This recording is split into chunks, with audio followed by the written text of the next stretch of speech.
आज सुबह जब मेरी आंख खुली तो मैंने देखा कि पिताजी मेरी सौतेली माँ को बहुत बुरी तरह पीट रहे हैं। पहले तो यह शोर सुनकर मेरा दिमाग काम ना किया। नींद इस कदर हावी थी कि मुझे समझ ना आया, लेकिन फिर मेरी सौतेली माँ की जोरदार चीख पर सारी नींद फुर हो गई और मैं होश में आ गई। फिर मुझे याद आया कि यह तो हफ्ते में 2-3 बार होते ही रहता है। इसमें क्या नया था? मुझे मेरी सौतेली माँ से जरा भी हमदर्दी ना होती। मेरी सौतेली माँ मुझसे कुछ महीने ही बड़ी थी। भला उस लड़की को ऐसी भी क्या सूझी, पैसे वाला आदमी देखकर शादी कर ली। अब जब पिताजी से शादी कर ही ली तो भुगते अकेली। मैं उठी और अपने आप को आईने में देखने लगी। मेरा रंग थोड़ा सांवला था, लेकिन उस सांवले रंग पर भी मेरे नैन नक्श बहुत तीखे होने की वजह से जो मुझ पर एक नज़र डालते वह नज़र ही नहीं हटाता था। जब मेरी माँ जिंदा थी तो मैं माँ से कहती कि माँ, मैं तेरे जैसी जिंदगी नहीं गुजारूंगी। तूने यह जिंदगी उस आदमी के लिए बर्बाद कर दी जो तेरी कदर ही नहीं करता। मेरे पिताजी माँ को बहुत मारते थे और मेरी माँ पिताजी के आगे कभी ना गई। पिताजी ने कहा दिन है तो माँ ने कहा दिन है। यहाँ तक कि पिताजी ने मेरे माँ को कभी भी अच्छा खाना ना खिलाया। पिताजी माँ को दाल के फायदे गिना गिना कर दाल ही खिलाते और सौतेली माँ के लिए एक से एक सब्जी आने लगी। मेरे पिताजी गुस्से के बहुत तेज थे। उन्होंने कभी प्यार से मेरे सर पर हाथ नहीं रखा, इसलिए मेरे पिताजी मेरी जिंदगी में कोई मायने नहीं रखते थे। मेरी जिंदगी तो मेरी माँ थी। मेरे पिताजी ने 8वीं क्लास में पढ़ाई बंद करा दी। मैं माँ से अक्सर कहती, माँ तूने कैसी बेबसी की जिंदगी जी। मैं ऐसी जिंदगी नहीं गुजारूंगी। मैं अपने पैरों पर खड़ी रहूंगी और खुद का कमाऊंगी। इस पर माँ कहती, बेटा यह मर्दों की दुनिया है, इसमें हम जैसी औरतों का कुछ नहीं बनने वाला। मेरी माँ को टीबी हो गई थी। माँ अक्सर बीमार रहती। पिताजी ने कभी माँ का इलाज न कराया। एक दिन माँ मेरा हाथ पकड़कर मुझे सिलाई क्लास ले गई और वहाँ के मैडम से कहा, मैडम जी मेरे बेटी को इस हुनर में एकदम परफेक्ट कर दो ताकि मेरी बेटी अपने पैरों पर खड़ी हो सके। मैं माँ का चेहरा देखते रह गई। मेरी माँ में इतनी हिम्मत तो ना थी कि वह पिताजी से पूछे बगैर मेरा एडमिशन करा देती। घर वापस आने के बाद मैं माँ के गले लगकर रोई। मेरी माँ मुझसे कुछ ना कहती, लेकिन मेरी माँ की हालत देखकर मुझे भी समझ में आता।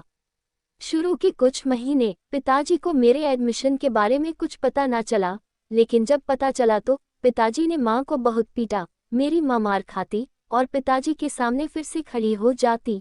यह मैं अपनी बेटी के खातिर बोल रही हूँ, मैं अपने लिए तो तुमसे कुछ नहीं मांग रही। मेरी बेटी के खातिर उसको सिलाई क्लास जाने दो। कल को अगर उसकी जिंदगी में कुछ बुरा हुआ तो वह अपने पैरों पर खड़ी हो सके। पिताजी ने माँ को बहुत पीटा और गुस्से से बाहर चले गए। जब मैं माँ के पास आकर बैठी और खूब रोई। मेरे सिलाई क्लास को अभी 6 महीना ही हुआ था। मेरी माँ मुझे छोड़कर चली गई। मेरी माँ के जाने का दुख बहुत बड़ा था, क्योंकि मेरी माँ मेरी दोस्त भी है, मेरी हमराज और मेरे दुख सुख में मेरे साथ रहने वाली मेरी माँ ही थी। मेरी माँ को मरे हुए अभी 15 दिन ही गुजरे थे। मेरे पिताजी ने दूसरी शादी कर ली और मुझ पर से सारा ध्यान पिताजी ने हटा दिया। अब तो मैं उन पर एक बोझ थी। मैं जब सिलाई क्लास जाती तो बीच में एक कॉस्मेटिक की दुकान लगती थी। उसी दुकान के दूसरे पोर्शन में रेशमी धागों की दुकान थी। हम अक्सर वहां धागे लेने जाते थे। उस दुकान का मालिक आदित्य मुझ पर कुछ ज्यादा ही ध्यान देने लगा। मैंने भी महसूस किया कि वह सारे कस्टमर छोड़कर मुझे अटेंड करता। तब मैंने सोचा कि हो सकता यह मेरी गलतफहमी हो, तो मैंने उसकी दुकान में जाना छोड़ दिया। तब वह मेरे छुट्टी के टाइम दुकान के बाहर खड़ा रहता, जबकि इस वक्त उसके बहुत ज्यादा कस्टमर होते हैं। मैंने इस पर भी उसे नज़रअंदाज किया। फिर एक दिन अचानक वो मेरे क्लास के बाहर मेरे सामने आ गया और मुझसे कहा, क्या हमसे कोई गलती हुई है जो आपने दुकान में आना बंद कर दिया? इस पर मैंने कहा, क्या आपकी दुकान में आना जरूरी है? तब उसने मुझसे कहा, नहीं जरूरी तो नहीं, लेकिन नहीं आने की वजह तो बता दो। तब मैं खामोश होकर अपने घर चली आई। इस तरह वह रोज मेरा पीछा करता, लेकिन फिर हम दोनों में कभी बात ना हुई। एक दिन आदित्य ने मुझसे कहा, मेरे घर चलो। मैंने उससे कहा, नहीं मैं घर नहीं सकती। अगर तुमको सच में मुझसे प्यार है तो मुझसे शादी कर लो, यूं टाइम पास मत करो। और मैं अपने घर चली आई। मुझे हैरत तो तब हुई जब दूसरे दिन आदित्य की बहन और भाई मेरे घर रिश्ता मांगने आए।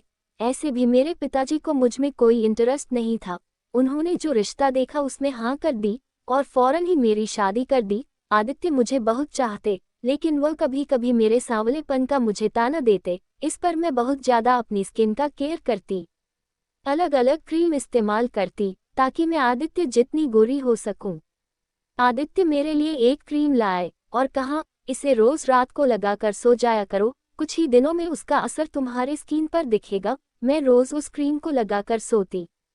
अब जब सुबह उठती तो मैंने देखी मेरा बहुत ज्यादा मेकअप किया हुआ होता। मैं परेशान होने लगी। उस क्रीम को इस्तेमाल करते करते मुझे 3 महीने हो गए थे।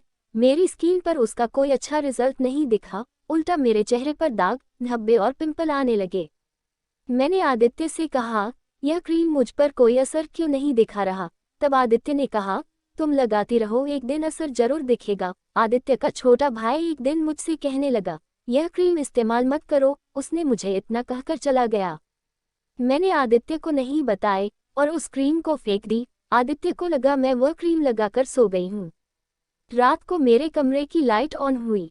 मुझे उस रात नींद नहीं आ रही थी। तब मैंने देखा आदित्य किसी से बात कर रहा है और कह रहा है कि लाइट थोड़ी अच्छी करो, चारों तरफ से उजाला आना चाहिए। मैंने हल्की सी आंख खोलकर देखी तो उसका भाई कैमरा पकड़े खड़ा था और आदित्य बगैर कपड़ों के। मैं एकदम उठकर बैठ गई। आदित्य और उसका भाई की आंखें फटी की फटी रह गई। मैंने आदित्य से पूछा, तुम यह क्या कर रहे हो? आदित्य ने कहा, तुम बेफिक्र हो जाओ, हम लाखों रुपया छाप रहे हैं। हमारी इन्हीं वीडियो के कारण हमने लाखों रुपया कमाया।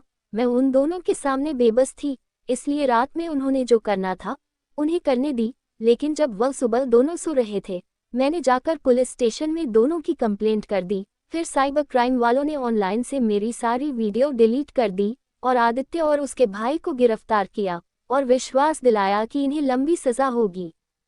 फिर मैं अपना गांव छोड़कर मुंबई में आकर रहने लगी। यहाँ एक छोटा सा फ्लैट किराए से लिया और उसमें अपना छोटा सा बिजनेस शुरू किया। आज मैं सुकून की जिंदगी गुजार रही हूँ। जो अपनी माँ से प्यार करता है वो इस चैनल को लाइक, शेयर और सब्सक्राइब जरूर करें और घंटी के आइटम को दबाना ना भूले।